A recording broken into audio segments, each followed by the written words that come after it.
board member of several schools and colleges. He is chaplain of the New York Guild of Catholic Lawyers, regional spiritual director of the Legion of Mary in New York and northern New Jersey, and has long been associated with the missionaries of charity and other religious orders, and as a retreat master. Since 1988, his weekly television program has been broadcast worldwide on EWTN. Father Rutler has lectured and given retreats in many nations, frequently in Ireland and Australia. Cardinal Egan appointed him pastor of the Church of Our Savior, effective September 7, 2001. Cardinal Dolan appointed him pastor of the Church of St. Michael the Archangel in 2013. Born in 1945 and reared in the Episcopal tradition in New Jersey and New York, Father Rutler was an Episcopal priest for 9 years and the youngest Episcopal rector in the country when he headed the Church of the Good Shepherd in Rosemont, Pennsylvania. He was received into the Catholic Church in 1979 and was sent to the North American College in Rome for seminary studies. His parents, Adolph and Dorothy, both now deceased, were received into the church in 1982 by Cardinal Cook. Father Rutler graduated from Dartmouth, where he was a Rufus Coates Scholar, and took advanced degrees at the Johns Hopkins University and the General Theological Seminary. He holds several degrees from the Gregorian and Angelicum universities in Rome, including the Pontifical Doctorate in Sacred Theology, and studied at the Institut Catholique in Paris. In England, in 1988, the University of Oxford awarded him the degree Master of Studies. From 1987 to 1988, he was regular preacher to the students, faculty, and townspeople of Oxford. Thomas More College and Christendom College awarded him honorary doctorates, and in 1996, Governor George W. Bush made him an honorary Texan. There's something for Dr. For his help at the World Trade Center on September 11, 2001, he was honored by the City Council of New York and was made an honorary firefighter by the City of Dallas. He is a Knight of the Equestrian Order of the Holy Sepulchre, and chaplain of the St. Andrew Society of the State of New York, the Robert Burns Society of the City of New York, and the West Point Society of New York. Welcome, Father Robert.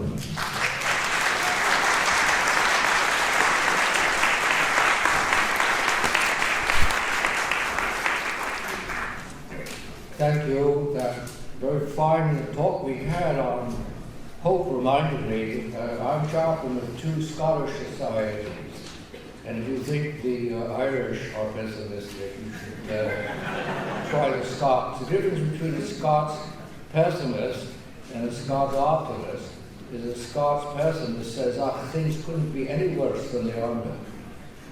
The Scots optimist says, oh yes, they can. Now, some of you may remember the early television program, Candid Camera. People would be interviewed without knowing they were on television. And in one of the programs, people coming into a shop were asked if they knew what scruples are. Everyone said yes. Define scruples. No one could. It's one of those words that we know the meaning of, but it's very hard to define. You know it when you see it, but we don't know how to explain it. And we consider the same sort of thing about love. I was assigned the subject of love for this conference. And so I did some research on the internet, and I find out what this thing love is. And I came across a particularly eloquent summary, and I actually wrote it down by hand. And when I got to the end, I realized I had written it. So I suppose I'm getting a bit forgetful. But at least that was an objective judgment, I think. I estimate roughly that I've officiated about 700 weddings. Each one was like the first one. And each one, of course, would be a great passage of St. Paul to the Corinthians in the 13th chapter. We know it by heart. If I speak with the tongues of men or of angels and do not have love, I am resounding gong or a clanging cymbal. If I had the gift of prophecy, and fathom all mysteries and all knowledge, and I have a faith that can move mountains, but have not love, I am nothing. Love is patient, love is kind. It does not envy, it does not boast, it is not proud, it does not dishonor others, it is not self-seeking, it is not easily angered, it keeps no record of wrongs. The love does not delight in evil, but rejoices in the truth. It always protects, always trusts, always hopes, always perseveres. Love never fails. Now bear in mind that he was writing to the early Christians in Corinth. And Corinth was a great city founded about 10 centuries before the Incarnation. It was destroyed in 146 BC. Julius Caesar rebuilt it in 44. And as far as we can estimate, St. Paul went there as a preacher about the year 31. That's where he went on trial before the consul Gallio, who was a rather fair-minded man as far as Roman jurisprudence went. He was a half-brother of Seneca, the Stoic philosopher. Seneca actually had been the teacher of the young boy Nero, who you would not want in your classroom. And Nero became emperor and killed his former teacher. Every boy's dream, of course. And Galileo was forced to commit suicide as well. The point here is that Corinth was not a salubrious place. That is to say, perhaps in terms of climate it was, but it was notorious for every kind of degrading habits. Even the people in Rome, they looked upon Corinth as a kind of Las Vegas on a bad day. One of the Greek words for fornication is Korinthiatsomai, and we know where they got that. The historian Strabo says the temple of Apollo had 1,000 sacred prostitutes. That may have been libel from the Romans, but at least we can assume that the temple of Apollo in Corinth is not to be confused with the gift shop at St. Patrick's Cathedral. And it is to this place that St. Paul writes about love. Now, love is often confused with charity. We speak of these words as synonymous. The fact is that charity is distinguished from love in the practical order. At Stanford University, the chapel there has 4 mosaics. Mrs. Stanford, who endowed the chapel in memory of her husband, wanted these 4 virtues, and they're represented by angels: faith, hope, love, and charity. She didn't seem to understand. I guess she hadn't graduated from Stanford herself. Love and charity really are synonymous, but there's a question of how they are applied. Charity is love normally manifest in good works. We must also remember that Christianity transformed the whole concept of charity, which really hardly existed before Christianity. After the time of Constantine, there was an explosion of what we now would call good works. help for the poor.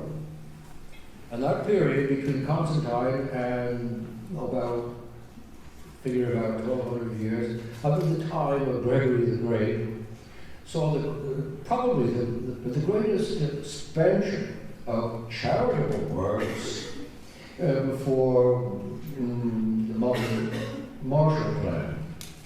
The ancient Romans, the pagan Romans, had no concept of charity as we take it for granted today. Those in need, those in distress were looked upon as kind of a Hindu way, as a suffering and earned fate. And where there was some kind of relief given to people in need, it was in a utilitarian sense, to make them more useful or to get them out of the way. And so charity is love manifest as an act of mercy, entering into the suffering of another. Pope Francis has designated in various parts of the world priests to be missionaries of charity, to absolve reserved penalties, some of which are normally canonically reserved to the Pope himself. And to my astonishment, I received a big package in the mail containing an elaborate diploma appointing me a missionary of mercy. I don't know why the Pope chose me. I don't think he deliberated very much upon it, actually. But somebody sent this to me. So, and I can't boast that mercy is my strongest suit, but it reminded me of the Wizard of Oz. Remember the scarecrow? He had no brain. And so the Wizard of Oz gave him a diploma. That made him a doctor of theology. THD, the same sort of degree. I'm not wrong, actually. So if you don't think I'm merciful, I have a papal diploma to prove it. Of all the virtues, the greatest is love.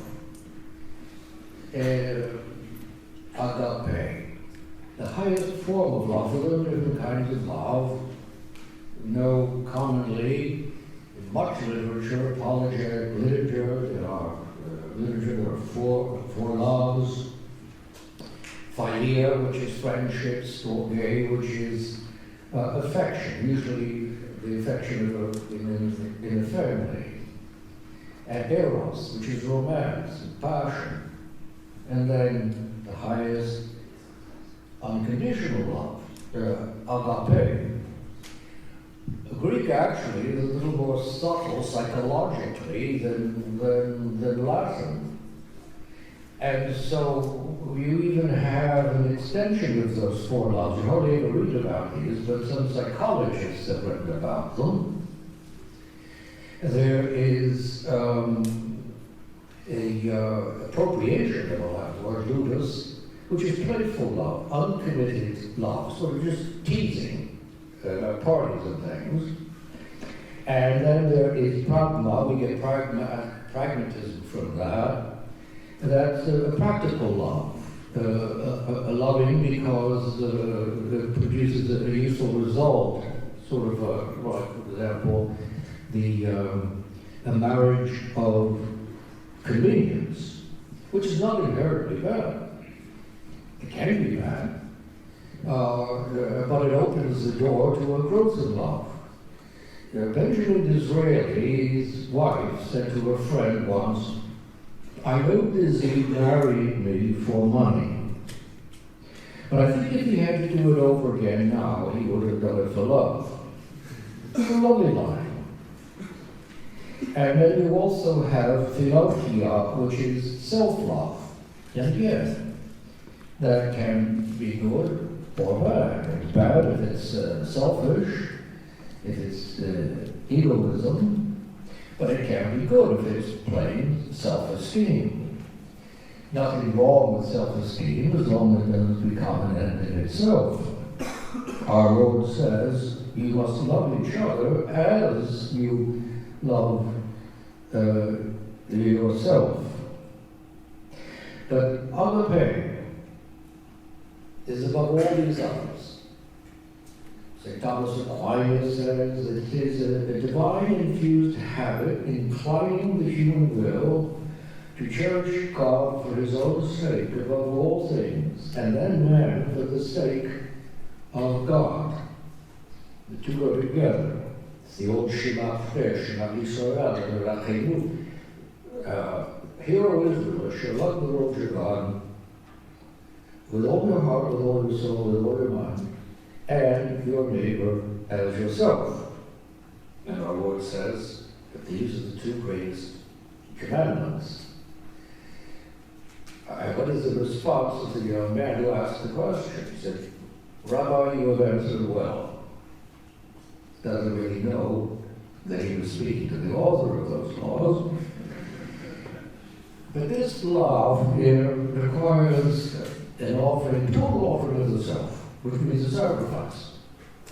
Now, I suppose most of you now today are in a post-St. Valentine's Day depression. How many people yesterday on St. Valentine's Day mentioned that St. Valentine was a martyr? But that's really the whole point. And if you don't understand that, then agape dissolves into a pastiche of itself, which is sentimentality. In 1970, one of the biggest money-making films of all time appeared, Love Story. One of the worst films I've ever seen. But it did become very profitable. And what's this closing line that brought people to tears in theaters all over the world? Love means never having to say you're sorry. Well, you can forget the Holy Mass then. The act of contrition. Love means never having to say you're sorry. It's like saying business means never having to pay your bills. St. Augustine is frequently misquoted on this subject, but he uses words which actually, in the 4th century, they were almost identical to words which later on were the 12th century used by an English Cistercian abbot, Isaac Stella.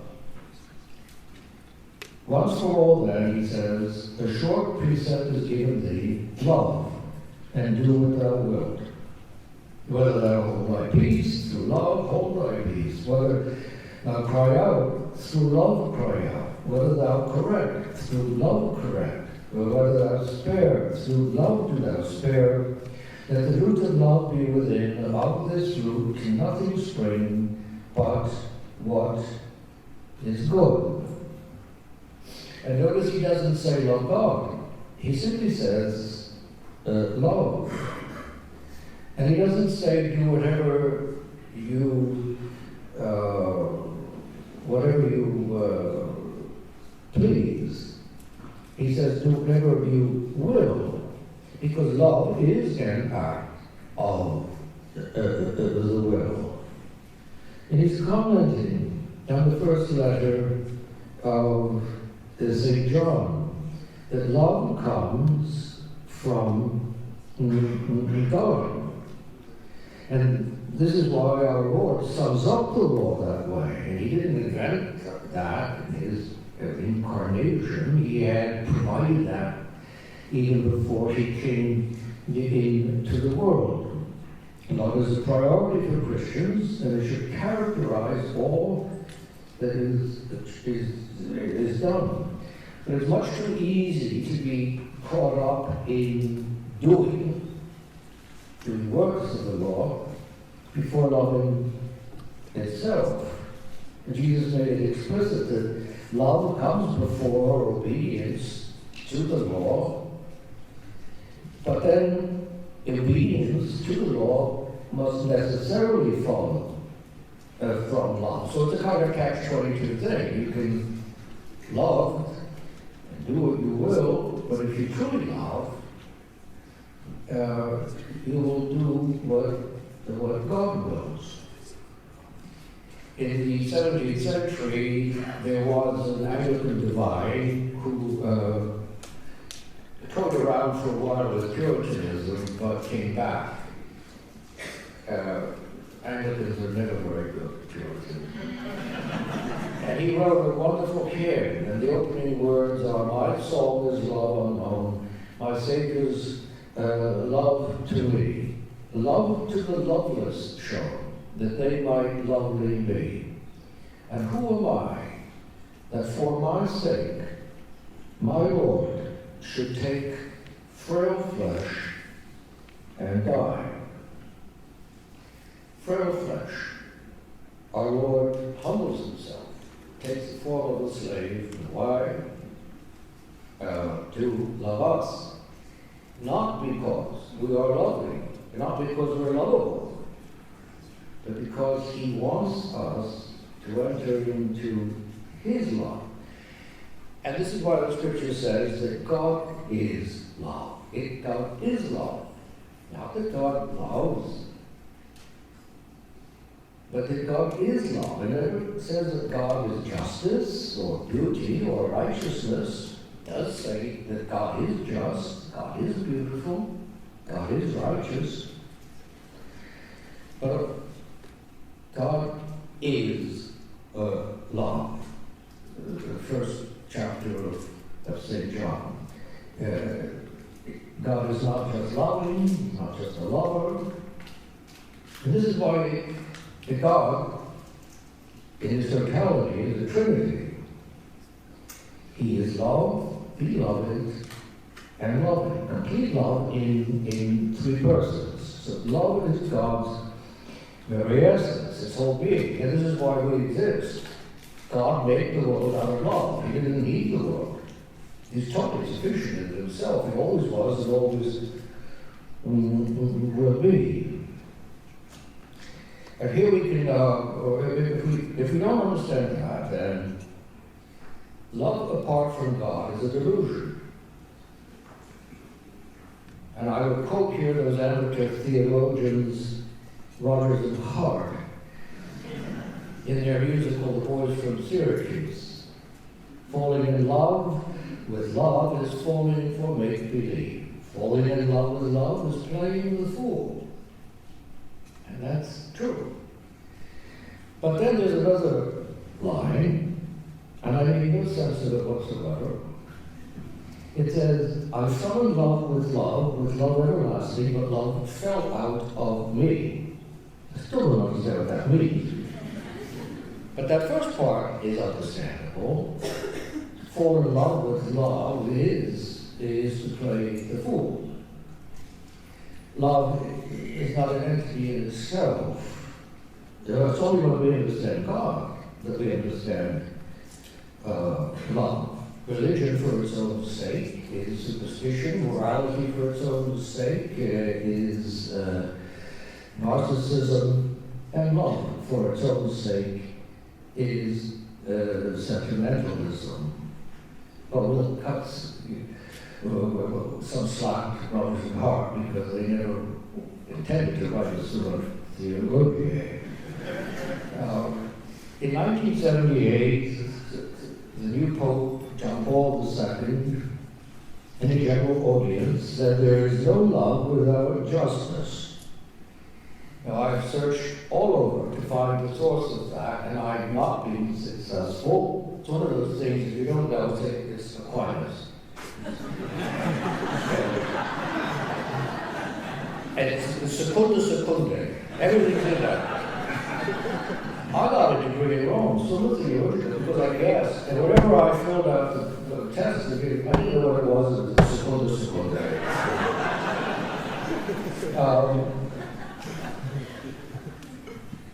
Our former Cardinal O'Connor took that as his motto. No love without justice. Another Cardinal objected to me once we were talking about this. He said, that's not true. Well, he was again a lawyer, and he was looking at things with a cold, clinical eye. But significantly, I heard Cardinal Collar lecture once, before he became Cardinal here.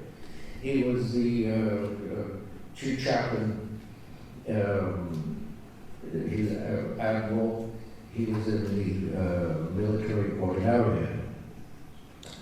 And he spoke against, and this is 1983, and it was a time when the United States Bishops' Conference was about to issue a letter on nuclear disarmament entitled The Challenge of Peace.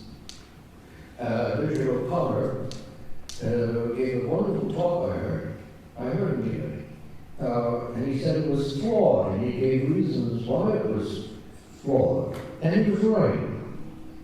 Because of that pastoral letter of the Bishops' Conference had been followed by President Reagan, probably the Berlin Wall would still be standing. It got the whole question of war, peace, justice wrong.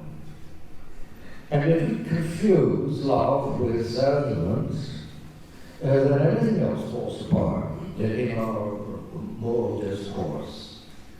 A similar serious mistake about disarmament would condemn capital punishment as contrary to the gospel and intrinsically evil, because it separates love from justice.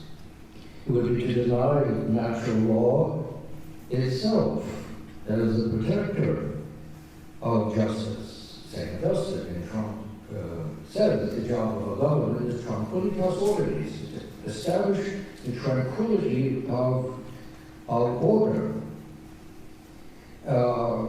This is why the church has always considered as part of natural law the rightful use of the death penalty. Now, the use of the death penalty, if we refer to prudence, how is it going to be applied? Should it be applied? But to deny its legitimacy would be to undermine all that the church has understood about the moral application of natural law. And that confusion then would also lead to misunderstanding about contraception, the euthanasia.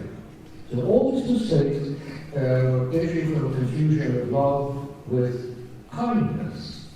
Kindness is a desire to relieve another's burden, while love is to will one's good.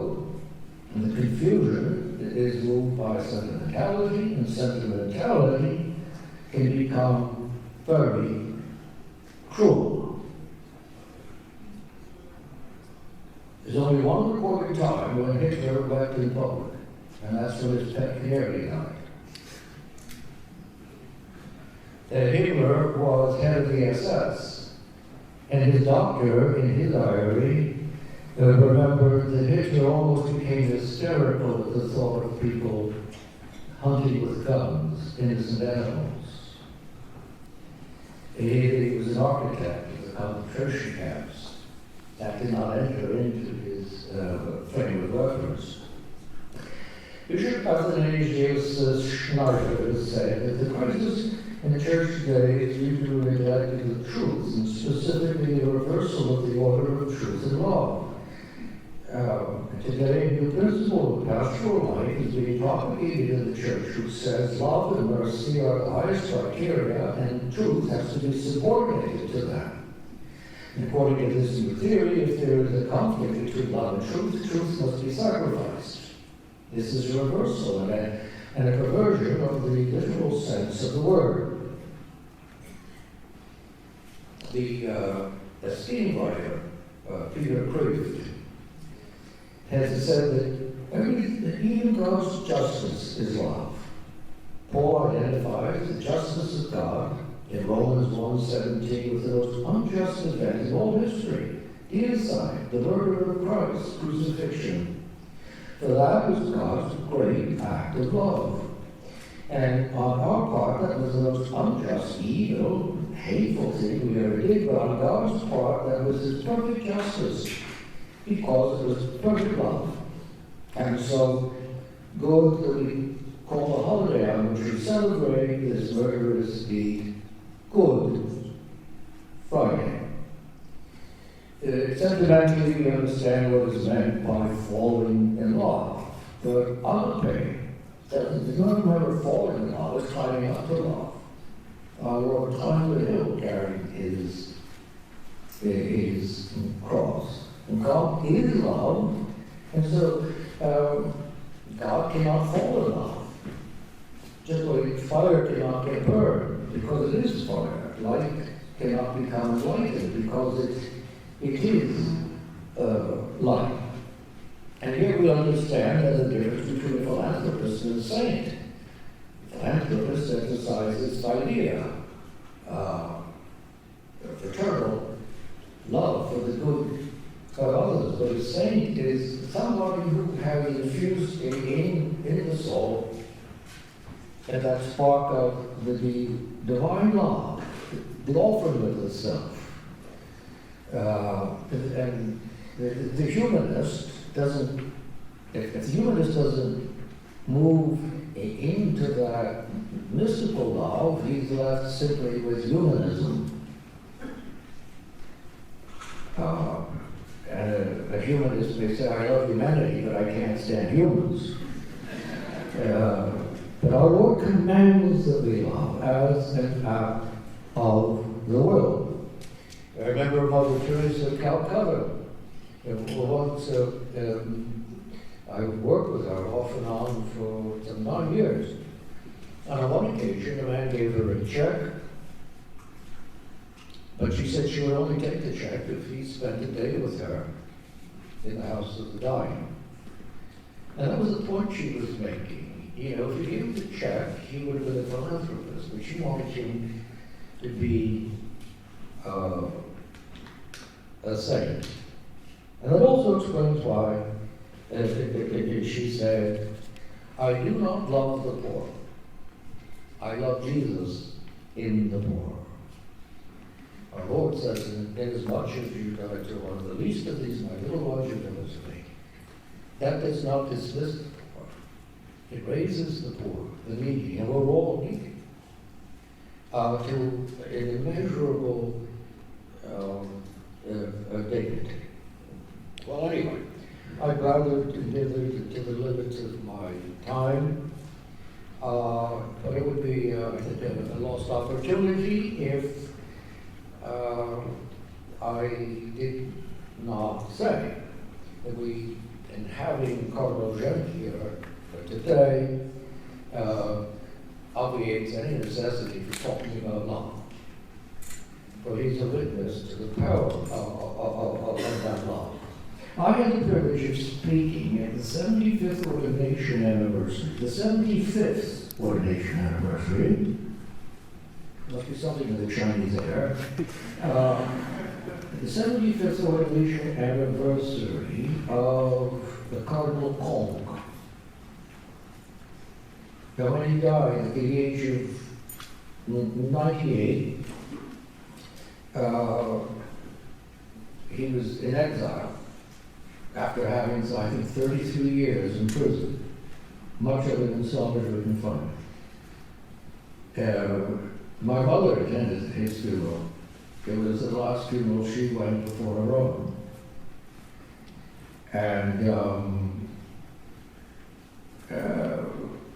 when I was at my mother's deathbed, the last word she spoke was love.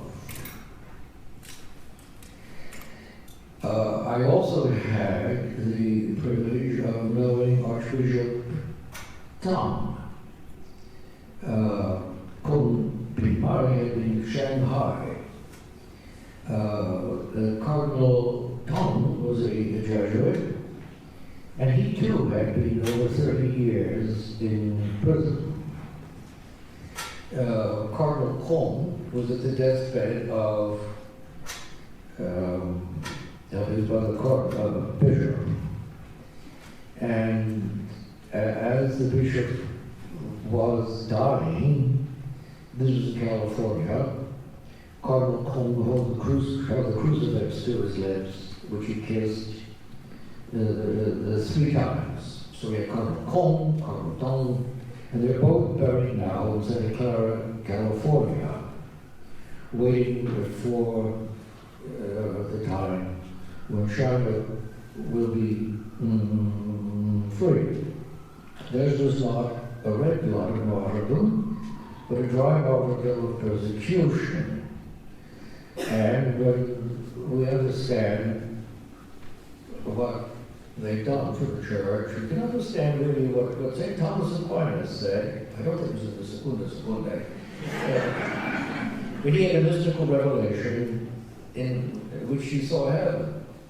And he said, compared to what I have just seen, all that I have written is so much straw. And that's because of love. Love gives strength.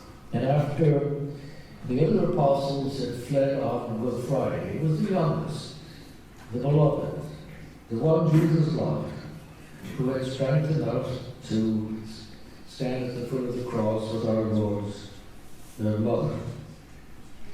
And St. John outlived all the other apostles, the only one who did not die a violent death. He died, according to tradition, around the age of 93.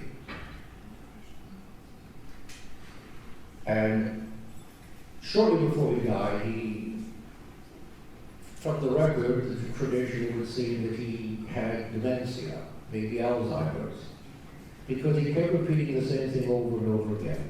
Little children, love one another. And the people said, Father John, we've already heard that. And he said, I will say it over and over again. Little children, love one another, for those are the words that I have heard from the lips of the Master.